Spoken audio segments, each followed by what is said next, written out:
It's such a camp run. You went. Let's see, you'll go there, go on. I'll jump on your back. You jump down there and I'll do one of those trick shots where I have to jump off your back. Do that. Ready? It's gonna. Ready? No. Do the rugby lift. My name is Andy Hornby, photographer and vlogger. 15 years ago I started teaching myself photography. Today I travel the UK as a professional wedding photographer, landscape photographer and filmmaker. Learn from my experiences, my mistakes and my tips and advice. Join me on my photography adventures.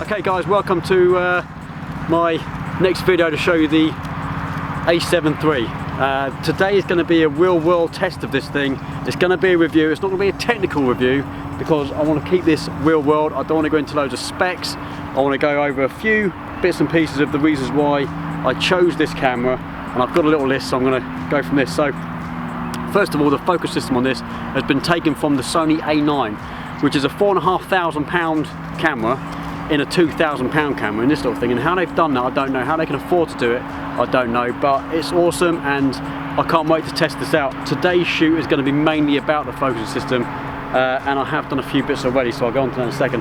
The other thing about this is the 10 frames a second. The buffer on this is much better. It's probably the best buffer that they've got on a Sony system at the moment, and I can put two cards in. So I don't have two cards at this moment, but it's got the ability to have two cards in the slot there, but at the moment I'm just using the one for this test today. And the cost of this is only £2,000, and I say only £2,000. £2,000 is a lot of money, but for a base model mirrorless system for Sony and for what this can do for you, £2,000, trust me, is not much money for a camera of this caliber. It's how they've done it I don't know. It should be worth a lot more. It's got the functions and pretty much matches a lot of what the A7iii does, which is £3,200, bear in mind. It's another £1,200 more than this, and this has the focusing system of the A9, which is a £4,500 system, and they've stuck that in this £2,000 body. I don't know how they've done it. I'm not moaning. It's going to be fantastic. So this also has the larger, more enhanced battery. They're expensive. They're £75 if you want to buy one brand new, but with my Sony A7iii, I took probably 7 batteries with me to weddings. This I'm hopefully only going to need 2, possibly 3, so they're going to save some money there already. Now there are some videos out there showing the reviews of this thing, mainly from guys like Jason Lanier, who got like an early release model of it, and he pitches this as a really good wedding photographer's system, which is brilliant. I'm a wedding photographer and I watched all his videos, and a lot of other videos from other people. Manny Ortiz as well is another one, and they are pitching it really, really well. I want to do a review of this from a real world situation. I'm not saying their reviews weren't real world, however, they have used models. I wanted to today use this with a couple of guys and girls who aren't models. We're going to test out the focusing system, because that's the main aspect of this camera that I went for, and I want to see if this focus system does stack up. So if you watch Jason Lanier's video, he's using an Lenovo Pro 2, I think it's the second version of that, which is a very good lighting setup, and it will shoot with a 0 refresh rate, so you can shoot very fast with that. And I think he's used the A9 at the 20 frames a second, and it shoots really well. His shots were showing 50, I think it was 51 shots all in focus on the face. I don't think he was using the eye autofocus with that, but maybe using just a continuous autofocus will work a bit better, and I'm going to test that today. We're going to use various different situations. We're going to have our subjects walking towards us and going away, and we're going to try and find out whether this 10 frames a second autofocus being perfect is actually a thing or not. And for me, I'm not going to use the autofocus in 10 frames a second. With at a wedding, you don't really need it. There are situations where it's good to have 10 frames a second, it's good to have the 8 frames a second on my Sony A7iii. But to be fair, I don't need autofocus for that. I generally focus on the bride. If there's more than one person in a shot, you're going to want to focus on someone. I'll be using it for when they're kissing. So using 10 frames a second a lot of weddings, I don't think is going to be any kind of real world thing. I don't use it a lot, maybe with the confetti toss, but then still going to be focusing on a static object, which is mainly going to be the bride, and you're going to, I just don't see it working real world. It's one of them things where it looks good, it sounds good, it probably is really good, but I'm going to be using natural light and we'll see what we can get, and hopefully, fingers crossed, this is going to stack up to what I think it's capable of. So let's get into this, and yeah, I'll be talking to you guys, letting you know what I'm doing, and we'll go from there and see what we get. Let's do this. Okay, so the purposes of this test, I don't have any models with me, but I do have what I want to call test subjects. They're going to help me test the focusing system on this thing, and we're going to do that with the Sony G Master 85 1.4mm. The reason why I'm doing that is because I want to get the best images I can, but I want to prove how sharp it's going to be at the 1.4. If I had a 2.8 or a 4, obviously they'll be sharper over a wider range, but I want to make sure I can get the eyes, if I can, in focus with the 1.4. So let's do this. Back in frame, mate. One step to your left. One more step. Okay, so even on the edge of the screen there, see it picks up the face. One slight step to your left, very small. Yeah, picked up. And eye. And it's caught the eye there. Okay, 2 steps to your left again. Just there, stop.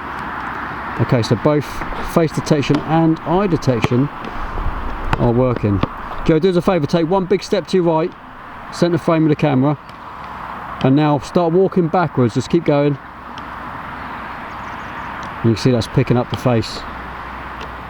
And that. See how far it goes. Yeah, keep going, mate, keep going.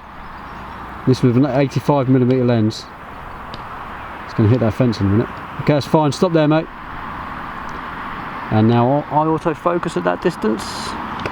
Not quite. Start walking forward slowly, please, mate. There. Okay, stop. Okay, take 2 steps back. Still getting the eye. One more step. And one more. Okay, it looks like it's on face detection, but that is actually the eye detection. That's detecting his eye at that pace. At that distance. Let's take a picture of that. And go super zoom in on that.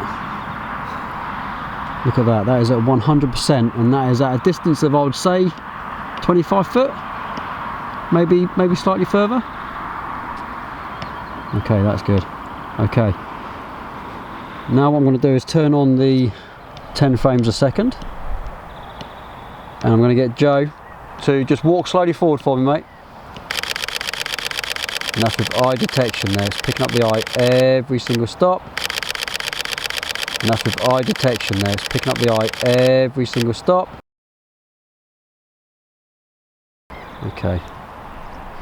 What I'm going to do is wait for that. You see the buffer is actually a lot faster than it was on the A7iii, however, I can still use the menu system on this, which on the A7iii you couldn't. And the eye's looking focused there, it's going a bit closer, yep. Okay, let's go back. Still buffering, 9 to go.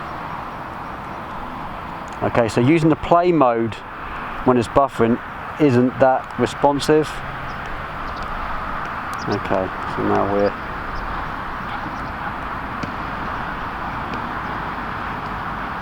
I'll have to check, but it looks like all of those are in focus on the eye. Let's go again. Do you want to come about four steps forward? Keep going back there. And this time I'm going to get you to move. Just move your head like that, back and forwards while I do this, okay? So you ready? Go, keep going. I don't know whether that's actually picking up those. So keep going. I don't know whether that's actually picking up those. And again, I might have to get back to my computer. We're buffering there for a second. Might have to get back to have a look, see if they're all in focus. Bearing in mind that he's on the same focal plane, he's not moving back and forwards, he's actually on the same focal plane, so it might not be a great test. But I think all of them are in focus. Have a look. That's quite funny. Okay, they all look in focus to me. That's quite a good little test. Again, Joe is on the same focal plane. He's not going back and forwards, so it is going to be quite a good test. So what we're going to do this time is try and go round, so you're going back and forwards to the side. Oh, that's going to be funny. You ready? Yeah. And go.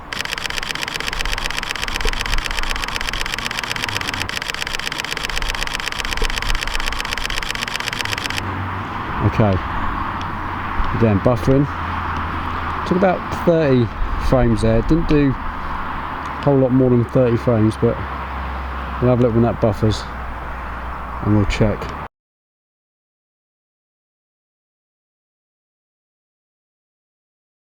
To see whether that was actually in focus.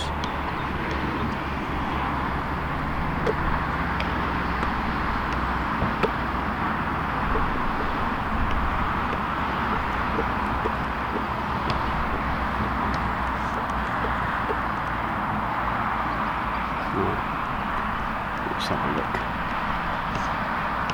So he's going back and forwards and to the side. And I will have to focus peak when I get home, zoom in a little bit, but they all look pretty much on point.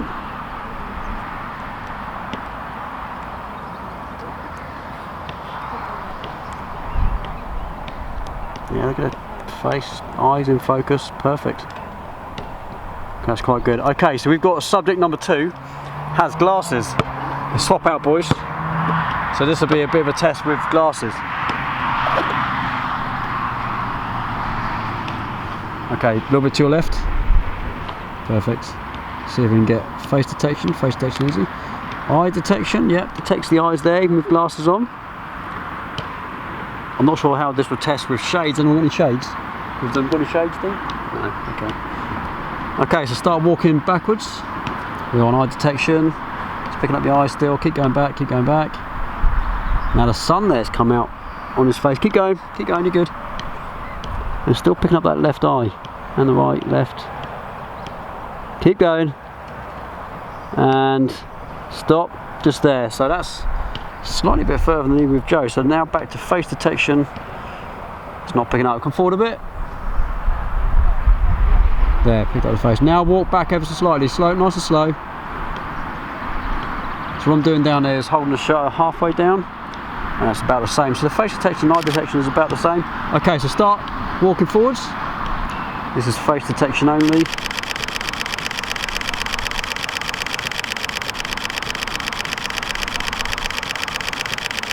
So that's not actually keeping focus on the face too much, that's good.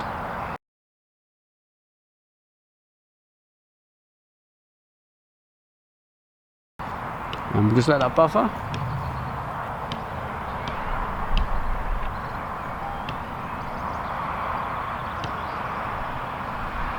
Got a few more out there, let it buffer.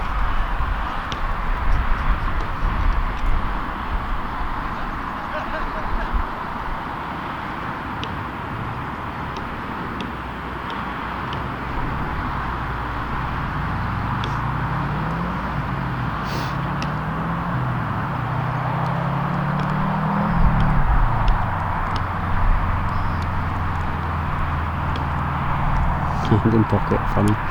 Okay, so now we're going to go to eye detection. We come forward ever so slightly. Take the eye. Okay, so walk back really quick. So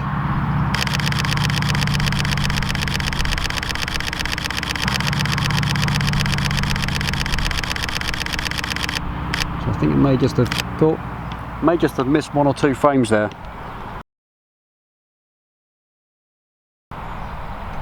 But considering the sun, the harsh sun coming out, yeah, it might have been alright. Again, I'll have to check when I get back to my computer to really look close up and focus in on these and see what has actually happened. But it seemed to pick up every frame. Yeah, a couple of frames there were dropped for the face detection.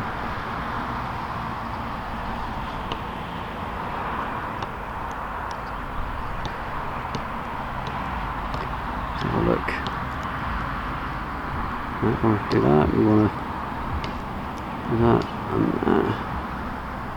So that is pretty darn good.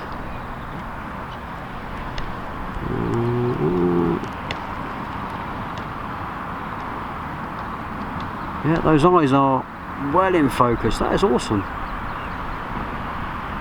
Wow. Okay.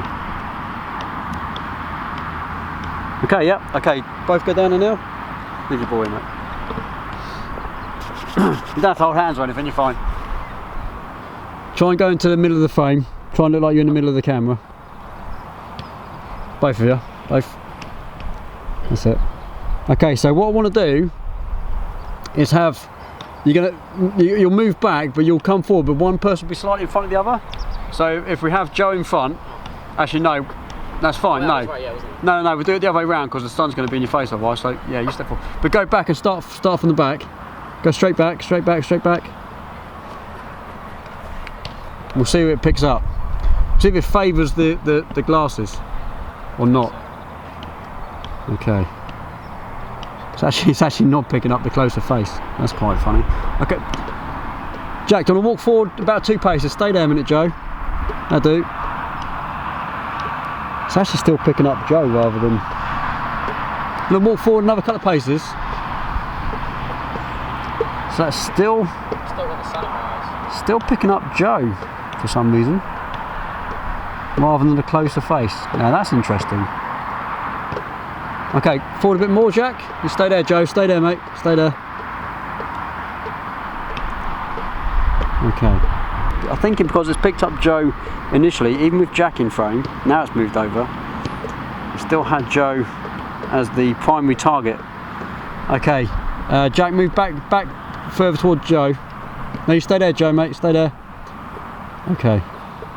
Now it's gone back to Joe again. Doesn't like your face, Jack. Potentially, take them off. See if that works. Stand in front of Joe a second. See if it picks you up. Stand right in front of Joe. Oh, in front. Yeah, in front. Now move out of the way. Okay. Yeah, it's picking you up now. Okay, so both walk forward. So when I still focus, and still focusing on Jack. Now it's gone to Joe. Now it's back to Jack. Okay. It's interesting to know. Okay, you're fine, guys. You're good. Okay, so that's really interesting to do that little test because as you can see there, the primary target was behind another target that was 3 or 4 paces, sometimes even 10 paces in front. And it's good that it keeps on target with the one person. However, it did switch back and forward a few times. Now, bearing in mind this is pictures as a wedding camera, when you're in a situation where you've got a crowd of people, and even if it's just the bride and groom, most of the time you want to focus on the bride because the bride is usually prettier than the groom, and the pictures that the bride sees are going to be of her and not the groom. She don't care what the groom looks like in the pictures, she just wants to know what she looks like, right? So it's interesting that this system, to the best of its ability, will stay with the same subject. However, if it keeps moving across and back and forwards like that, it can potentially cause problems. When you're running and gunning and you're not noticing, there's a good chance that focus may go from the bride to someone else. So we'll have to keep an eye on that. But as far as that goes, I'm pretty certain that most of those burst shots are in focus. I won't know until I get back to my computer and I really get a look at these pictures, but I'm fairly certain that both my test subjects there were in focus all the time, and quite pleased with that. It's a really good system. Okay, so in conclusion, I'm more than happy with this. This is going to become my primary camera at weddings. because of the focus system on this thing. My A7iii is still going to be in my bag, and I will probably keep my 70-200 on that, because with the size of the sensor on that thing, I can really go long and be really far away and really crop in if I need to. So that'll be on my A7iii. This will become my primary camera. On this I will have my 85 quite a bit and my 24-70, because I'm so pleased with this. Sony are pitching this as an entry-level full frame mirrorless camera, and it is going to change the way other manufacturers produce and innovate. The technology in this thing is far above and beyond anything you'll see in the similar sort of range with Canon or Nikon. I think this is pitched up against the Canon 6D Mark II, and this is just a beast compared to that. So if anybody is interested in looking at one of these things, definitely try it out if you can. I know on Amazon at the moment it's still on pre-order. You can't get it until the 11th of April, so I'm quite pleased I got this very early. And like I say, that there's nothing at the moment that I'm dissatisfied with this. I tried this out in low light shooting burst like I did just then, and the focus wasn't on point with that. I was at a very high ISO, to be fair. It was a very dark room, but you have to remember I'm a wedding photographer, so a lot of the places I'm going to be shooting are going to be dark rooms. So with any system, you have to be careful anyway. If you're in low light, you have to make sure that you're focusing right. To be fair, if I'm in a church, my subject's not moving very far, I don't necessarily need autofocus for that. I generally have a spot focus on, and I'll make sure the bride's in focus. So for that, I'm not overly concerned. With the A7iii, it was exactly the same thing. I used burst probably 2 or 3 times at a wedding, so more than happy with this. Anyone's got any questions at all, please slap them in the comments down below, and I appreciate your thumbs up if you enjoyed this video. If you haven't done so already, please subscribe to my channel. I'm going to be doing more stuff on this camera. I've got a model shoot coming up in a few weeks time, and I know it's going to be pretty awesome. I'm doing a workshop as well, so it'll be behind the scenes.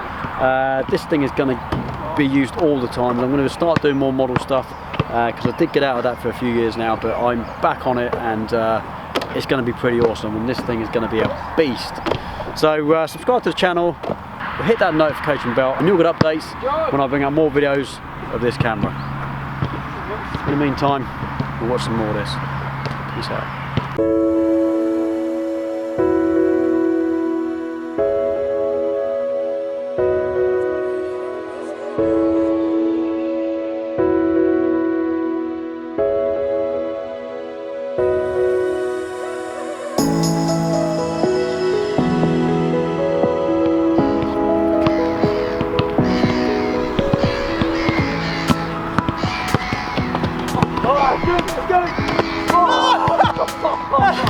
That's all it is.